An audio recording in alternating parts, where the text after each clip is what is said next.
Hello welcome to my channel. இன்றைக்கி என்ன recipe பார்க்க போனால் வெண்டைக்காய் மோர் குழம்பு. அதுக்கு ஒரு பாத்திரத்தில் 2 டேபிள் ஸ்பூன் அளவுக்கு எண்ணெய் சேர்த்துட்டு நான் 100 கிராம் அளவுக்கு வெண்டைக்காய் அந்த மாதிரி பொடி பொடியாக நறுக்கி நல்லா வதக்கி எடுத்துக்கோங்க, பொன்னிறம் வர வரைக்கும்.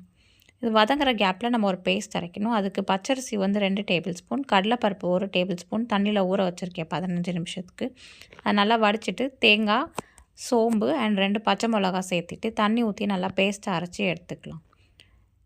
பார்த்திங்கன்னா இந்த கன்சிஸ்டன்சிக்கு நம்ம வறுத்து எடுத்துக்கலாம்.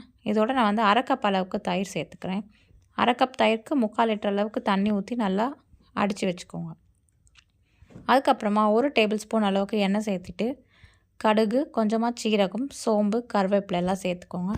தாளித்ததுக்கப்புறமா நம்ம ஆல்ரெடி தேங்காய் பேஸ்ட் அரைச்சிருக்கோம் இல்லையா, அதோட 1/4 டீஸ்பூன் அளவுக்கு மஞ்சத்தூள் சேர்த்து அரை கப் தண்ணி சேர்த்து நல்லா கொதிக்க விட்டுருங்க.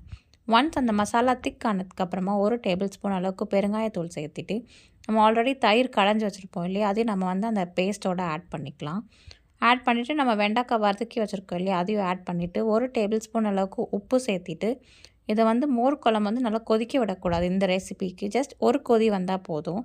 அண்ட் ஃப்ரெஷ்ஷான கொத்தமல்லி எல்லாம் சேர்த்திட்டு ஒரு கொதி வந்ததுக்கப்புறமா ஆஃப் பண்ணிவிட்டு சூடான சாதத்தோடு இதை போட்டு சாப்பிட்டிங்கன்னா டேஸ்ட் அப்படி இருக்கும். அட்டகாசமான வெண்டைக்காய் மோர் குழம்பு ரெடி. இந்த வீடியோ உங்களுக்கு பிடிச்சிச்சுன்னா லைக் பண்ணுங்கள், ஷேர் பண்ணுங்கள் அண்ட் சப்ஸ்கிரைப் பண்ணுங்கள். தேங்க்யூ, பாய்.